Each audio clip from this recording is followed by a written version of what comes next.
항상 각각 이를 대표하는 스타들이 존재해왔습니다. 하지만 실력이 아무리 세계 원탑이라 할지라도 자신들이 속해 있는 리그의 분위기가 건전하지 못하다면 그들이 지닌 명성은 전 세계로 쉽게 뻗어나갈 수가 없을 텐데요.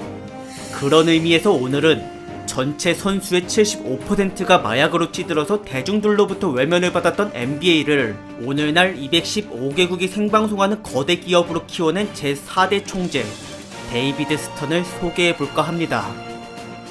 지금은 NBA 선수에 대한 인식이 매우 좋은 편이지만 1980년대만 하더라도 일반인들의 눈에는 게으르고 마약을 좋아하는 사람으로 비춰졌습니다. 이미지가 어두웠기 때문에 당연히 관중은 오질 않았고 세계 최고 수준의 농구리그라는 유명세와 걸맞지 않게 그들의 경기는 생방송은커녕 밤늦은 11시 이후에 녹화 중계되고 있었습니다. 이처럼 인기도 없고 수익도 없고 파산 위기에 도래한 구단들이 속출하는 혼란스러운 시기에 데이비드 스턴이 경영자로 나타났는데요. 국내 시장에서도 답이 없던 NBA가 어떻게 그의 손에서 글로벌 산업으로 바뀌고 수많은 레전드들이 탄생할 수 있는 기회의 무대가 될 수 있었는지 지금부터 한번 파헤쳐 보도록 하겠습니다.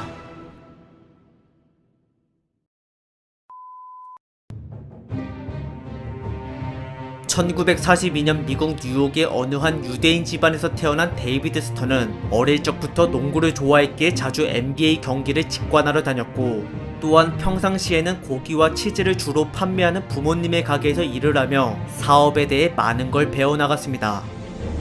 그러고 나서 고등학교 졸업 후에는 러커스 대학교에 진학하여 역사학을 전공하였고 그 다음 컬럼비아 대학교의 로스쿨을 거친 뒤 일찍이 24살의 변호사 자격증을 취득하였는데요. 그러자 그는 곧바로 유명 법률사무소에 들어갔고 때마침 이곳의 고객이었던 NBA를 담당하게 되었습니다. 참고로 당시 NBA는 1967년에 새로 생겨난 ABA라고 하는 또 다른 농구리그와 치열한 경쟁을 하는 중이었으며 그 과정 속에서는 선수 영입을 비롯한 여러가지 법적 분쟁이 늘 발생했습니다. 하지만 이와 별개로 ABA는 리그를 유지할 만한 돈이 부족했기 때문에 1970년부터 NBA가 ABA를 흡수하려는 움직임을 보였는데요. 그 순간 NBA 선수들은 NBA 사무국을 상대로 소송을 걸었습니다.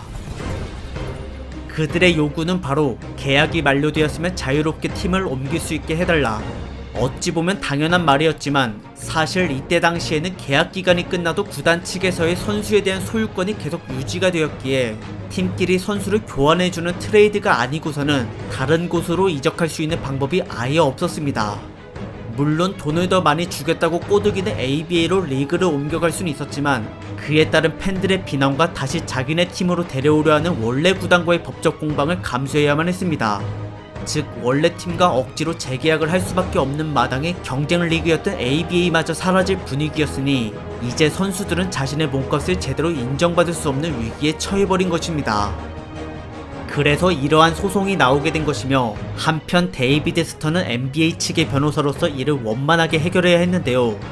6년 동안 진행된 협상은 자유계약 선수를 영입하려는 구단이 그 선수의 원래 팀에게 어느 정도 보상을 해줘야 한다는 걸로 합의가 되었고 이렇게 둘 간의 이해관계를 잘 중재해냄과 동시에 ABA를 합병하는 데 있어서도 많은 도움을 주었던 스턴은 2년 뒤 NBA 사무국의 직속 법률 고문이 되었습니다. 그러고 나서 또 2년이 지난 후에는 부사장의 자리에 올라 리그를 전반적으로 경영하기 시작하였고 이때부터 그는 NBA의 모든 걸 뜯어 고쳐나갔습니다.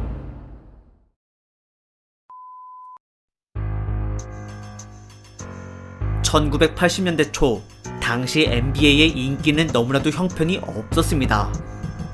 플레이오프 결승전임에도 불구하고 이를 생방송이 아닌 밤늦은 시간에 녹화 중계로 틀어줄 정도였으며 수입이 부족하다 보니 파산 위기에 내몰린 구단들이 속출하였습니다. 즉 세계 최고의 농구 강대국이라 할지라도 대중들의 열광을 받지 못하고 있다는 게 현실이었는데요. 스턴은 이에 대한 원인을 전체 선수들 중 최대 75%가 찌들어 있었던 마약으로 지목했습니다. 이에 그는 NBA의 불건전한 이미지를 탈피하고자 1983년부터 도핑 테스트 및 약물 치료 프로그램을 실시하였고 만약 자진 신고를 하지 않은 상태로 3번이나 발각될 시에는 가차없이 리그에서 추방시키겠다고 으름장을 놓았습니다. 또한 무분별한 영입자금 지출로 인한 파산과 구단끼리의 전력 균형이 한쪽으로 쏠리는 걸 막기 위해 1년 동안 선수에게 쓸 수 있는 연봉의 최대치를 모두 똑같이 정해주었습니다. 그 결과 훌륭한 일처리로 모두에게 신임을 받게 된 그는 1984년 2월부터 NBA 사무국의 제4대 총재가 되었는데요. 4달 뒤에 열린 드래프트에서 하킴 올라주원과 마이클 조던, 그리고 찰스 바클리 등 훗날 농구 역사의 레전드로 남을 만한 선수들과 인연을 맺고 나서는 보다 더 공정한 유망주 선발을 위해 1순위 지명권의 주인을 동전 던지기로 결정했던 기존의 방식을 폐지하고 마치 복권처럼 추첨을 통해서 1순위 지명권을 부여하는 드래프트 로터리 시스템을 만들었습니다. 그러고 나서는 1985 드래프트 때 이를 처음 도입하였는데 당시에는 여기 참가한 7개 하위 팀들의 1순위 지명권 당첨 확률이 똑같았지만 나중에 그 확률은 성적이 낮은 팀일수록 더 유리하게 책정되었습니다. 그리고 계속 진행 중이었던 마약과의 전쟁은 1986년에 어느 한 유망주가 코카인 과다 복용 때문에 사망한 뒤로 이때부터 위반자들에 대한 색출과 처벌 수위가 더욱더 강력해졌으며 그에 따라 리그 이미지는 본격적으로 개선되기 시작했습니다. 게다가 때마침 NBA 역사상 최고의 라이벌이라 불리는 매직 존슨과 레리 버드가 우승 트로피를 내걸고 치열하게 싸우는 중이었는데 이를 놓칠 수 없었던 스턴은 둘의 경쟁 구도를 적극적으로 뉴스화시키고 홍보해서 미국 전역의 수많은 사람들이 NBA에 관심을 가질 수밖에 없도록 유도하였습니다. 그리하여 덕분에 리그는 흥행에 성공할 수 있었고 이젠 대기업들과의 스폰서를 비롯한 방송사와의 협상에서도 우위를 점할 수 있게 되었는데요. 그러자 스턴 총재는 1989년부터 동시다발적으로 NBA 세계화를 추진해 나갔습니다.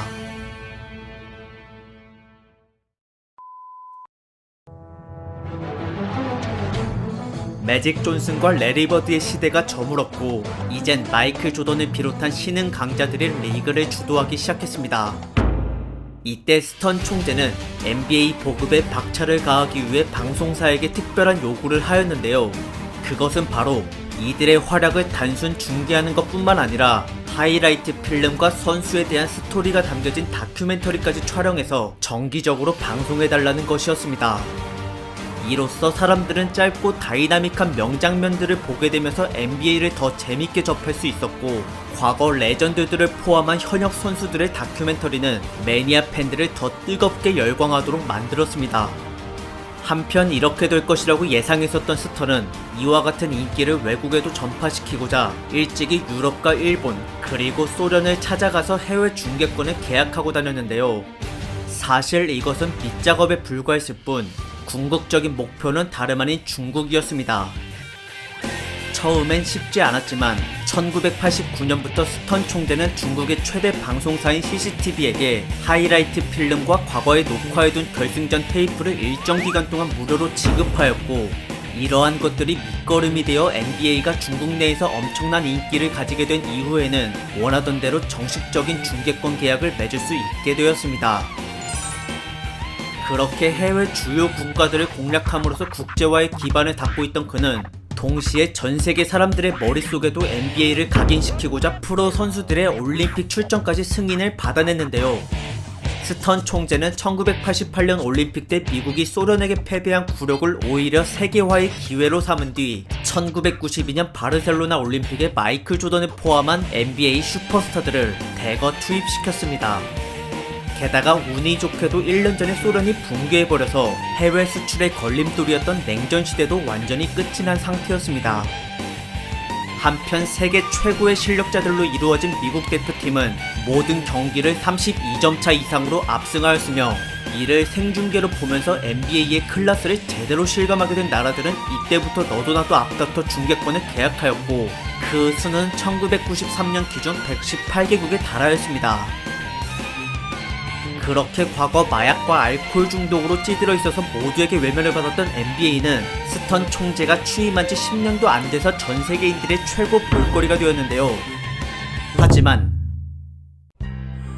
빠르게 성장한 만큼 그에 따른 부작용도 간과할 수 없었습니다.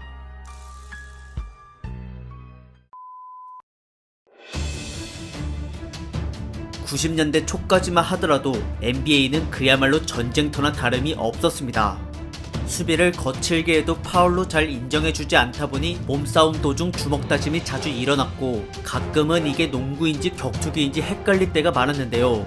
해외 중계가 기하급수적으로 늘어났기 때문에 스터는 이 같은 모습을 더 이상 보이지 말아야 된다고 생각했고 부상을 줄이는 동시에 공격수를 더 부각시키고자 선수끼리 밀고 당기지 못하도록 하는 새로운 규칙을 1994년에 도입하였습니다. 그리고 보다 더 건전한 농구 문화를 만들기 위해 이제까지 허용해 주었던 대마초도 0001 시즌부터 아예 금지시켰으며 곧이어 2001년 4월에는 전술을 비롯한 경기 패턴을 좀 더 다양하게 나타나도록 하고자 지역 방어를 허용해 주었습니다. 사실 여지껏 NBA는 각자 한 명씩 1대1 수비하는 대인 방어 형태만 합법이었는데요. 그 이유는 선수들의 개인기를 극대화하는 쪽으로 해서 역동적인 경기 분위기를 조성하는 게 수비 위주로 플레이하는 지역 방어보다 흥행에 더 도움이 된다고 판단했기 때문입니다. 하지만 이거 하나만 수십 년째 고집하다 보니 경기가 점점 단조로워졌고 이를 개선해야 했던 스터는 일단 지역 방어를 쓰게 해줌과 동시에 공격 농구도 유지하고자 수비자가 골 밑에 3초 동안 있으면 안 되는 규칙을 새로 적용시켰습니다. 게다가 3년 뒤에는 수비할 때 신체를 고의적으로 터치할 수 없도록 하였는데 그로 인해 공격수들은 더 많은 자유를 갖게 되면서 수월하게 돌파와 득점을 할 수 있게 되었고 덩달아 경기도 훨씬 더 빠르고 박진감 있어졌습니다. 그러자 해외 중계권이 더 늘어나고 그만큼 벌어들이는 수익도 많아졌는데요. 그러나 2011년 7월 NBA는 선수들의 연봉 문제로 직장 폐쇄에 접어들고 말았습니다. 잠시 과거로 돌아가자면 2007년의 서브프라임 모기지 사태로 전세계 금융위기가 도래하였고 그 여파는 NBA로도 이어져 30개 구단들 중 22개가 적자를 기록하였습니다. 이에 스터는 NBA가 벌어들이는 전체 수익 중에서 선수들에게 쓸 수 있는 연봉의 크기를 당분간 줄이고 동결시키려 했는데요. 물론 극심한 반대에 부딪혀 거의 5개월가량 파업이 지속되었지만 리그를 살리기 위해 강경한 태도를 취했던 총재는 전체 수익에서 57%를 연봉으로 분배해온 기존의 비율을 49에서 51% 사이로 낮추는 데 성공하였습니다.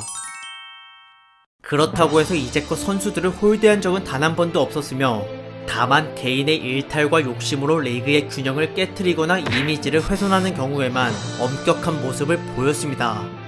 특히나 2004년에 벌어진 관중폭행 사건 때의 처벌은 매우 강력했는데 시즌이 아직 72경기가 남은 상태임에도 불구하고 당시 주동자에게 이를 전부 출전하지 못하도록 중징계를 내렸습니다. 그리고 리그의 품격을 높이고자 옷 입는 것도 따로 드레스 코드를 지정하여 강제로 따르게 하였는데요. 처음에는 자유를 억압한다는 반대 목소리가 있었지만 대중들의 관심을 받는 위치에 있다면 성숙한 마인드를 가져야 한다는 스턴 총재의 뜻에 공감하는 선수들이 점점 많아졌습니다.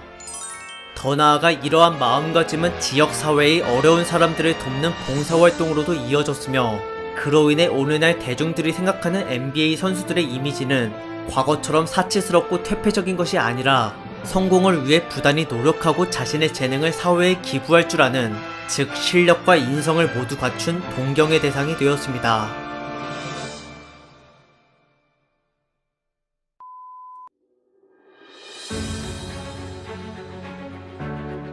총재의 자리에 오른 지 어느덧 30년이란 세월이 흘렀습니다.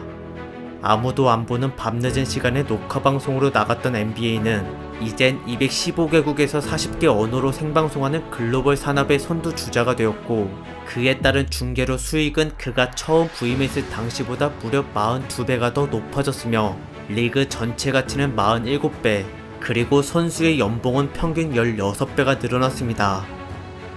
이 같은 눈부신 성장은 마케팅과 영업에 대한 스턴 총재의 노력이 있었기에 가능했는데요. 마약과 불완전한 제도로 얼룩져 있던 이미지를 깔끔하게 고치고 그 안에 스토리텔링을 가미시켰던 스턴의 전략은 전 세계 사람들을 NBA 매력 속으로 빠지게 만들었습니다. 또한 어린아이들에게 롤모델을 심어주고자 선수들의 성공 신화를 담은 책들을 발행하고 읽어주었는데 외국에 살고 있는 해외 유망주들에게도 직접 찾아가 각종 프로그램을 통해 NBA에 대한 꿈을 심어주기도 했습니다. 그 덕에 리그는 국적에 상관없이 진정한 인류 실력자들만 모이게 되었으며 한편 새로운 인재들을 맞이하며 이 자리에 오기까지의 노력을 축하해준 데이비드 스턴은 30년 전에 자신이 처음으로 이름을 불렀던 하킴 올라주원을 마지막으로 안아주고 2014년 2월 1일날 은퇴를 하였습니다. 그 후 2달 뒤에는 구단주들과 레전드 선수들로부터 존경을 받으며 명예의 전당에 입성했는데요. 그리고 NBA를 넘어 현대농구의 기틀을 만든 선구자로서 국제농구연맹 피바에서도 명예의 전당에 추대되었습니다. 시대를 앞서갔던 안목과 이를 거침없이 진행했던 그의 추진력은 리그 발전뿐만 아니라 매직 존슨과 레리 버드, 그리고 마이클 조던 같은 슈퍼스타들이 탄생하고 오는 날까지 사랑받는 데 지대한 영향을 끼쳤습니다. 매직 존슨 같은 경우 단순히 복균 상태였음에도 불구하고 에이즈 환자로 낙인이 찍히면서 은퇴를 한 적이 있었는데, 당시 스턴 총재는 아직 복균 환자라 치료가 가능하고 에이즈는 땀으로 전염이 되지 않는다고 강조하며 매직을 변호해 주었습니다. 그리고 올스타 경기에 그를 초청하려 했을 때에도 반대의 목소리가 많이 있었지만 잘못된 인식으로 인해 선수의 명예가 실추되는 걸 원치 않았던 스턴은 경기가 끝난 뒤 전 세계가 보는 앞에서 땀으로 가득한 매직의 손을 잡아주었습니다. 그만큼 스턴 총재는 모두에게 아버지 같은 존재였는데요. 비록 2020년 1월 1일자로 세상을 떠나 이별을 하였지만 과거 NBA 역사에서 그와 무수히 함께했던 찬란한 순간들은 모든 선수들에게 평생 잊지 못할 영광스러운 추억으로 가슴 깊이 남게 되었습니다.